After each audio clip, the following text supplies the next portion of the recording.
Ang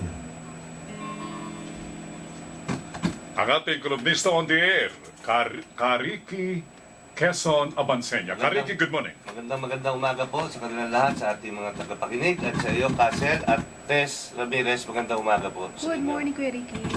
Alam niyo po, ako ay bumabati unang-una sa ating mga kapatid na mga Muslim at sa buong kamunduhan ng Islam ng, dito sa araw ng Eid al-Fitr, na maganda naman na kinikilala ng ating pamahalaan bilang isang national holiday.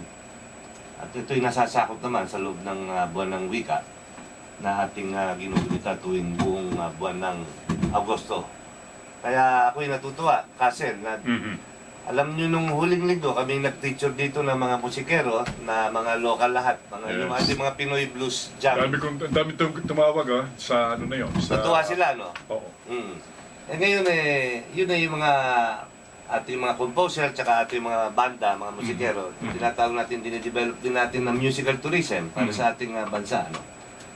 Eh dito naman, kasi sa buong buwan ng wika, Casel at Tess, yung aking binibida rito ang galing at likas na yaman ng Pilipino.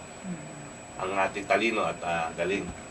Kaya sa buong buwan na ito magkakaroon tayo ng iba't ibang mga panauhin. Sa araw na ito naman, mapalad tayo. Kasama natin ang Pangulo ng isang grupo tinatawag Fantastic Philippines Fan Group. Daing fan dun sa kanilang pangalan. Kayo ito po yung makikita sa Facebook. Kung meron po kayo Facebook, kayo pumasok na kayo ngayon dyan. Open group ito, June, ano? Opo. Siya po ay isang open group. So, Kuya Ricky, itong mic na lang na ito yung gamitin nyo. Ayan, para Ayan, no, yan. Sige, mas sige. okay. Medyo, ayan, para mayroong nagluluto ng binatog ito sa ano na yun. No? Hindi dyan sa... Happy na lang Ayan. kayo. Ayan. Okay. Bumati ka muna, Lagay June. ko. Magandang bumati ka muna sa ating mga tagapakinig. Magandang umaga po sa mga tagapakinig ng Radyo ng Bayan at sa mga Fantastic Philippine members po na kasalukuyan po nakikinig ngayon. Ayun, palagay ko magpapalit. Atin ang itatabi muna yan, yung tubo na yan. Ayan. At instead, tayo ay gagamit yan. Share na tayo dyan. Ayan. June, kwentuhan mo nga kami. Paano nasimulan itong grupo ninyong Fantastic Philippines? Ito kasing Fantastic Philippines ay isang grupo na binubuo ng mga travel at photography enthusiasts na ang ginagawa ang nilalayon namin ay ipahayag sa buong mundo ang ganda ng Pilipinas at palawigin ang turismo at papuntahin dito mga banyaga at ating mga kababayan na rin na hindi na bumibisita ng Pilipinas. Yan ang maganda dito sa inyong ginagawa. Karamihan ba, ito yung ang inyong grupo ay binubuo ng mga professional, ano, June? Hindi lang mga professional, meron din tayo mga hobbyists, meron nga mga beginners lang eh. Kasi ito naman nating Facebook na page na ito, ang ginagawa namin dito, yung mga magagaling na mga photographers natin at mga hobbyists, sila yung nagpo-post ng mga magagandang larawan ng Pilipinas. Tapos meron tayong mga nagko-comment dyan at nagla-like. Itong mga nagko-comment, sila nagbibigay naman ng pagsasalarawan doon sa mga photos na nandoon. Nasa ilan na ang miyembro ng inyong Fantastic Philippines Facebook fan page? Sa ngayon ay meron na tayong 121,000 plus na miyembro. 121,000 na. All over the world po yan, hindi lang po sa Pilipinas yan. At meron ding mga kasamahan tayong mga hindi naman Pilipino na kumukuha rin ng mga ng mga larawan at ipinopost din sa ating site. Pero June, ito parang nakakabuklod-buklod kayo rito pero hindi kayo profit-oriented organization, ano? Hindi po tayo profit-oriented. Wala pong nagpopondo sa atin. At kung meron lang tayong mga proyekto, yung mga miyembro po mismo nagbibigay ng kanilang... Kaya nga naalala ko nitong... kailan ba tayo nag-first anniversary niyan, June? Nag-first anniversary tayo nung Marso ng taong ito. Nung March, meron tayong party nung kina Boy P sa Tagaytay. Kamusta? Bumabati kami kay Boy P. Malaki pong tulong na binibigay sa atin ni Kuya Boy P po. Oo, ngayon, nag-celebrate kami ron at dumalo doon si Secretary Jimenez ng Turismo. Gawa na-appreciate niya ang ginagawa ng grupo na ito'y nag-iikot sila at talaga masisipag sila. Ako kasali dito sa grupong ito pero parang honorary lang ako dahil wala akong camera Pero hindi ninyo ako magsisisi. Gawa na ako yung manunulat. Wala kang camera. Wala akong camera. Pero ako yung meron kang manunulat eh. cellphone. Ha? May cellphone ka. Oo di ba? na, May pero camera yan, Ricky. hindi ko ginagamit sa ano okay, yun. okay. Nakakahiya sa kanila. Ang gaganda ng mga camera nila eh. Ang lalaki, may mga zoom, mga ano lente, no? Uh-huh. Ako, manunulat ako. Ang aking sandata ay ang aking pluma. Ayan. At ikaw. Ayan. At komentarista tayo. Kaya habang nagkukuha siya ng picture, nagkokomentaryo naman ako sa nakikita ko sa kapiligiran. Saan na ba tayo nagpunta, Jun, na nakasama ako? Naggaling na tayo sa... Ako, alam ko ito. Ako nag-personal tour sa inyo sa... Sa Baler. sa Baler. Sa Aurora. Nagpunta ang Fantastic Philippines doon. At bilib ako, inikot nyo yung buong coastline doon. Halos umabot kayo ng puwera na lang doon sa bandang Kasiguran. At saan pa ba tayo? Sa Pagbilao. Sa Pagbilao, Quezon. Nagpunta na rin tayo. Infanta. Sa Infanta. Sa Rial. Oo. Basta sa Quezon at saka Aurora. Ayun, Kasama si Karigi. Pagka Quezon at Aurora. Ako pambato nila doon. Bailiwick yun. Doon sila, para di sila galawin. Siya ang resident tourist guide Ayun, namin. yun. Basta nandun tayo sa Aurora at Natutuwa Quezon Province. oo. Ngayon, Jun, kwentuhan mo kami, ano mga activity, eto, sa mga darating na linggo ito, sana mga biyahe ng Fantastic Philippines, ikwento mo nga, paano ba pwede sumali dito sa inyong mga fan group activities? Ito pong ating grupo, kahit sino po pwedeng sumali. Wala po tayong membership fee dito. So, ang gagawin nyo lang po, puntahan po natin ang ating website sa www.facebook.com/groups/Fantastic Philippines Fan Group. Doon po, pwede na po kayong mag-join doon. Pagkatapos po, ang mga activities po namin, sa buwan ng Agosto po, ka-open lang namin ang aming exhibit dito sa SSS Gallery noong August 2. Oo, ikwento mo nga sa amin yan, Jun. Magandang malaking activity yun. Ito ang una ninyong naging exhibit, na photo exhibit? Oo, ito ang kauna-unahang photo exhibit ng Fantastic Philippines. I-feature po dito ang 71 photographer at 150 photos po ang naka-display po ngayon sa SSS Gallery. Dito po makikita po ang iba't ibang magagandang destinasyon sa Pilipinas, sa Luzon, Visayas at Mindanao.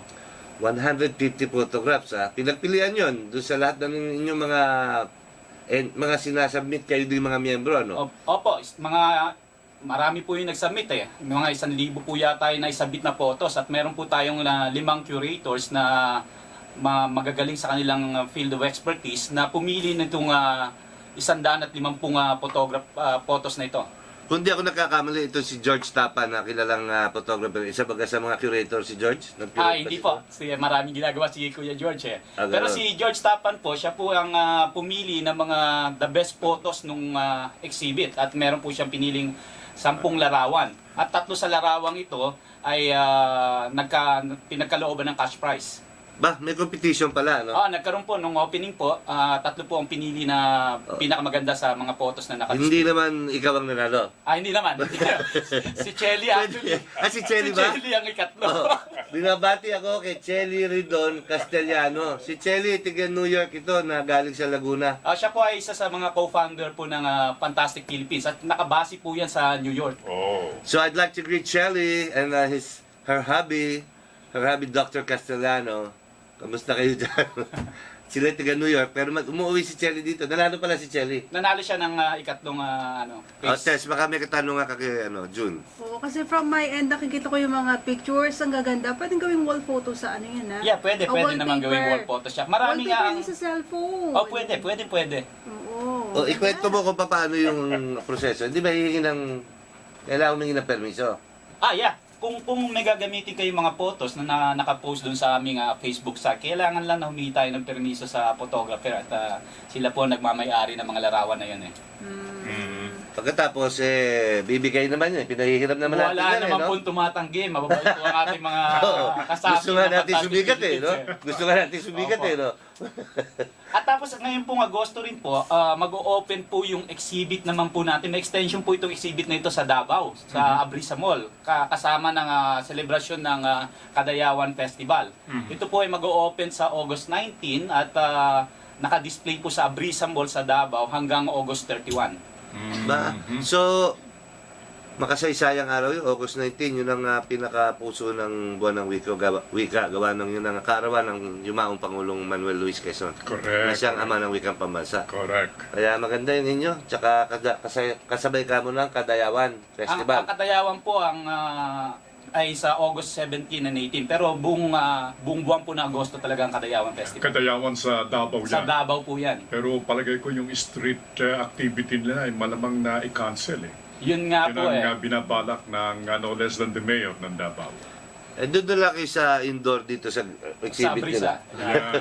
Yeah, Yayaan mo nga sila June ng formal dito sa SSS na ongoing, tsaka dyan sa Davao, para makuha nila detalye. Niyayaya ko po lahat ng mga maaaring magpunta sa SSS Gallery. Ito po ay nasa Quezon City, East Avenue, sa compound po mismo ng SSS. Inyo pong panoorin at tignan ang ating exhibit ng mga 150 photos at 91 photographers na kasapi ng Fantastic Philippines. Ayan. Alam mo, if I may butt in, Kariki. Go ahead, Alam mo, Castle. ibang mata ng photographer. Oo, Ibang mata ng photographer. Iba. Meron yung mga makikita ang isang photographer na hindi nakikita ng layman. Totoo yan. No? Titingin kayong Aha. isang grupo kayong Yun. tao, nakatingin kayo sa isang parehong tanawin. Yan. Pagpalagay mong bumababa ang araw o sumisikat. Yun. Isang grupo sila, Ayan. nag-aagawan sila ng pwesto dyan sa dagat, sa beach. Talaga, grabe, mga dupang ito. Mga dupang ito man ito sa senaryo. Okay. Gising alas 4 yan, mamaya nag-aagawan sila ron. Pero sasabihin ko sa iyo, sa 10, sa 20, sa 20 kumukuha ng litrato ron, walang isang pareho. Correct. Kasi nga, kanya-kanyang mata yan. Correct. Through the eyes of the photographer, Yan. capturing the soul of the landscape or of the subject matter. Yan. Totoo yan. Totoo yan. Yan ang hiwaga na Yan. dinudulot ng photography at itong mga kasama kong photographer. Iba kaming mga manunulat, iba ang aming sandata. Yes, correct. Now, may I ask si June, in his capacity as a photographer, dito June sa loob ng studio ng Radyo ng Bayan, anong magandang subject dito na maaari mong kunan, na maaari mong gamitin diyan sa inyong pagpopromote halimbawa ng tourism ng ating bansa? Ang kinukunan naman po namin, hindi lang naman mga landscape. Okay, Meron din yan. mga kumukuha ng mga portraits, meron din mga Walang bold, kumukuha ng walang mga- bold. Wala. Pero, Hindi pa pwede yun. Jun, hindi ba ito kaibigan natin si Ruben? Yes. Nagbe-venture na into fashion photography, ano? Ayan, nag-venture yan. Meron na kami, pero fashion lang. Fashion. Fashion. High fashion. Ayan. Ay, Siyempre, fashion, no? kailangan din natin ipakita na kahit sa larangan ng fashion, may pagmamalaki natin ang Ayun. Pilipinas. Hindi yung Oo. tumatakbo sa beach na medyo... Hindi gano'n. Walang gano'n.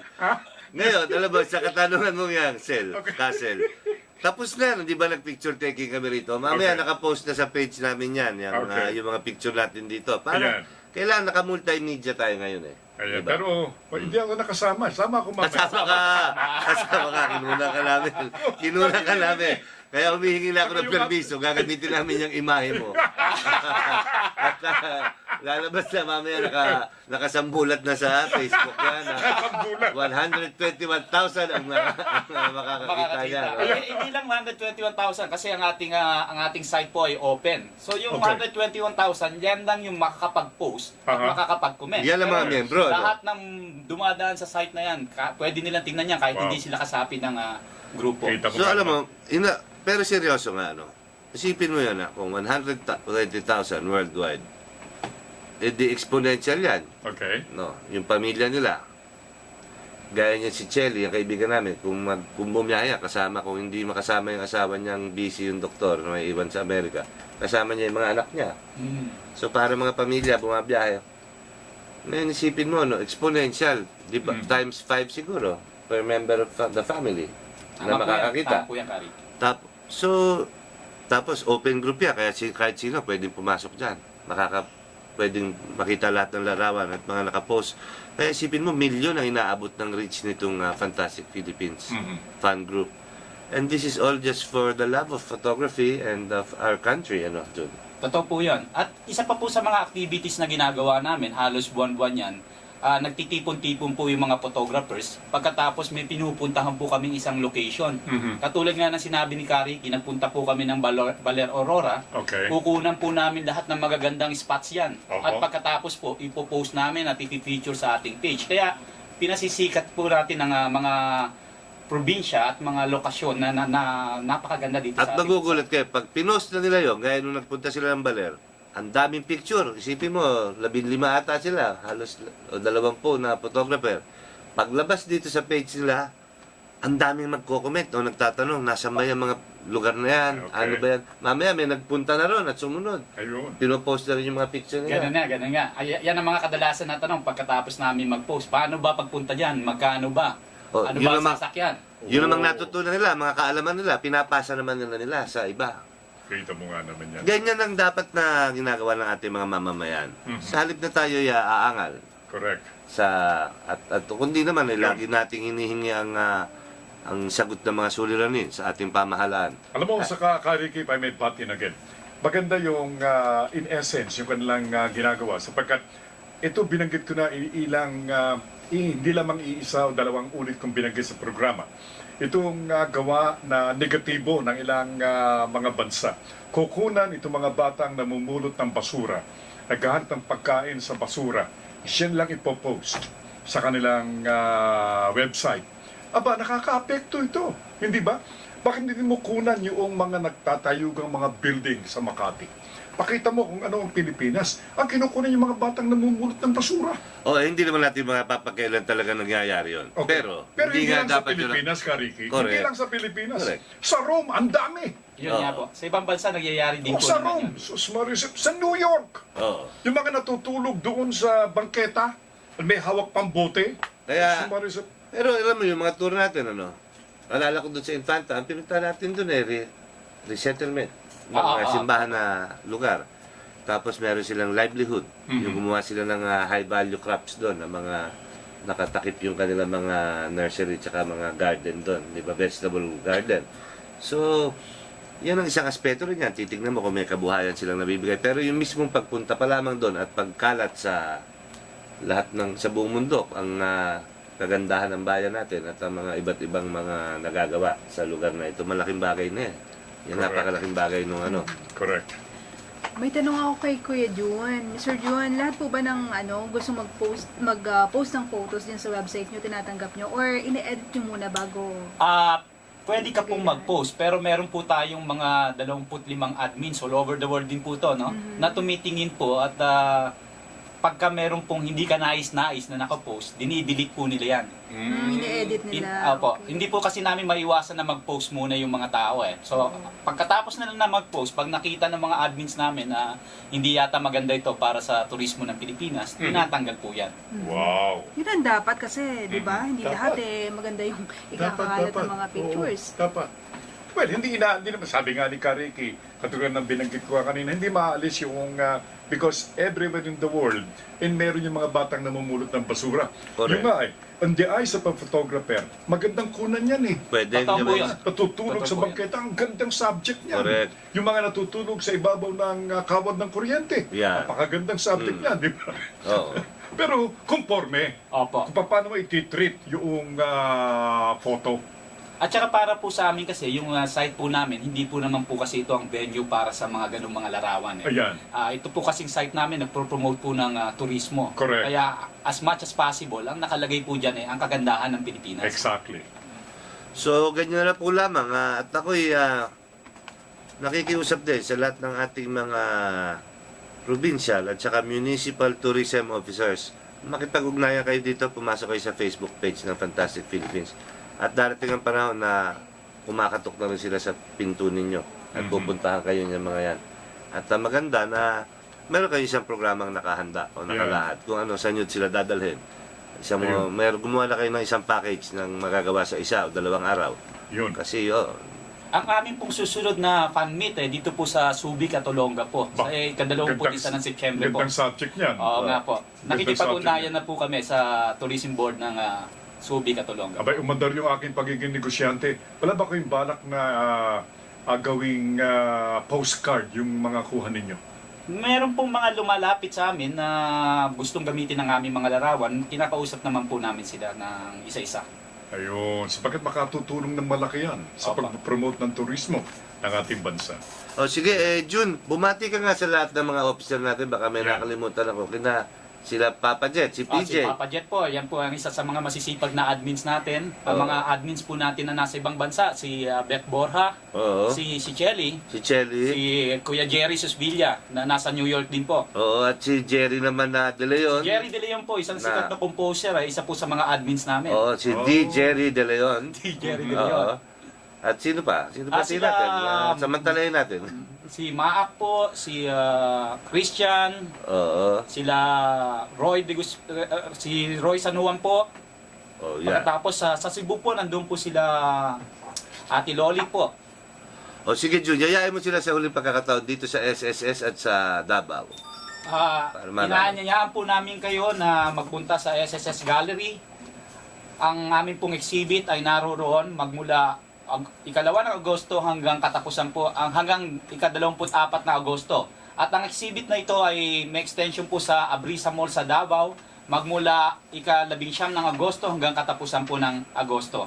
Aking pong inaanyahan po rin ang lahat na kung hindi pa po kayo kasapi ng Fantastic Philippines Fan Group, puntahan lamang po ang aming website at sumama po kayo sa amin at tulungan kami na ipahayag sa buong mundo ang ganda ng Pilipinas. Maraming salamat sa iyo, President of Fantastic Philippines Fan Group, Mr. Jun Bukaw. Alam nyo, kakatanggap ko lang ng text, meron pa lang nakikinig sa akin. Oo, Ikaw naman. tiyo ko, binabati ko, tiyo ko, si Rolly Roldo Quirero. Tiga Baler yan. O, Carol, ako'y pauwi ng Baler mamaya. At ayusin natin yung Sister City Agreement ng Quezon City at ng Bayan ng Baler. Na Yeah. long overdue na yan. Hindi ba ako isipin mo kasi gawa ng pinanganak ang Pangulo sa Bayan ng Baler. Ito naman Quezon City ang kanyang dream Yes. capital. Yes. Ano? Kaya yan, pupunta ako. Buti nga, hindi tatamaan ng bagyo doon sabi Yes mo. naman, oh. At bago ako magpaalam, ay gusto kong bumati sa isang kaklase ko magmula pa nung high school na si Atong Mansano. Alam mo, napakabait na tao yan at lagi yan ang pinagkakatiwalaan naming klase sa high school. Siya lagi ang treasurer na aming hinahalal. Oo, ako naman ang presidente, hinahalal. Kaya matagal ko nakasama yan. Compute na lang ninyo nung high school ako, 1974. O, Okay. ganun. Kaya bumabati ako, maligayang kaarawan sa iyo, Mr. Atong Mansano. At maraming salamat ulit sa iyo, Casel. At Thank you. Tess Ramirez. Ako'y sinasamahan ninyo rito sa aking programa linggo-linggo. At abangan ninyo, sa darating na linggo, meron na naman tayong isang panauhin o mga panauhin kaya Okay. na magdadala sa atin ng iba ng mga aspeto ng galing at talino at likas na yaman ng Pilipino ang ibuibida sa atin at ipaalam. Ayan. Magandang umaga po sa kanilang lahat na taga-subaybay dito sa Patrol ng Bayan at sa Politika at Kasaysayan hanggang sa darating na Biyernes. Magandang umaga po sa kanilang lahat.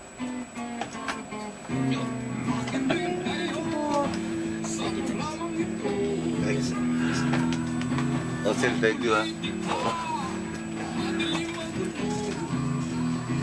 Oh, pumasok kayo sa page na yan.